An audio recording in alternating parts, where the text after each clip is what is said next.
pretend to Yuma. And so opens one of the iconic films of the subgenre of revisionist westerns. Set in the middle of an Arizona drought, a rancher, Dan Evans, volunteers to escort robber and murderer Ben Wade to Contention City and put him aboard the train for prison. He must face Wade's gang, the brother of a victim, and his own greed before he can put him aboard the 310 to Yuma.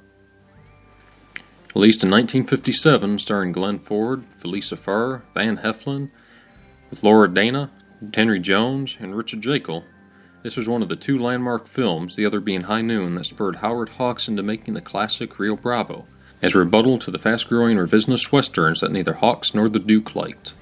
Although by 1957 most films were being made in color for almost a decade, including B-westerns.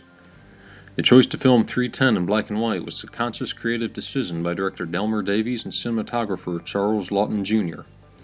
Lawton even used red filters to add an even starker edge to the drought setting in the film that, accompanied with a haunting theme sung by Frankie Lane, makes this film unforgettable.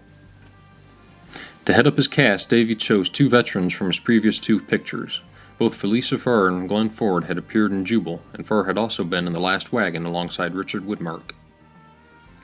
Having worked with Davies before, the two actors were accustomed to the director's complicated characters and storytelling, which was a trademark of his.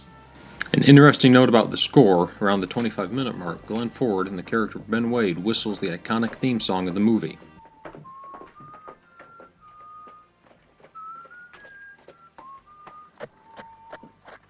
Which makes this an extremely uncommon film for the day, as most themes at the time for movies like this were written after filming was over. And one of the factors that has made this film so enduring is that the casting is near perfect. But it almost wasn't. Delmer Davies originally offered Glenn Ford the role of Dan Evans, the rancher, which Glenn turned down and instead suggested himself for the role of Ben Wade, the villain, or might be better described as the anti-hero. Although Van Heflin was praised as Dan Evans, the critics were divided to Glenn's Ben Wade. But I think the long-term endearment of the film speaks for his performance. Although I think Glenn would have been good as the hero, I doubt it would have become the classic that it is, and that his critical cynicism added to the character.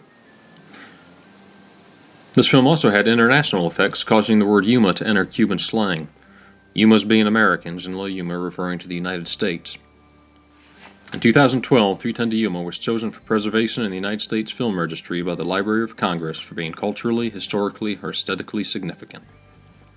And they just don't make them like they used to.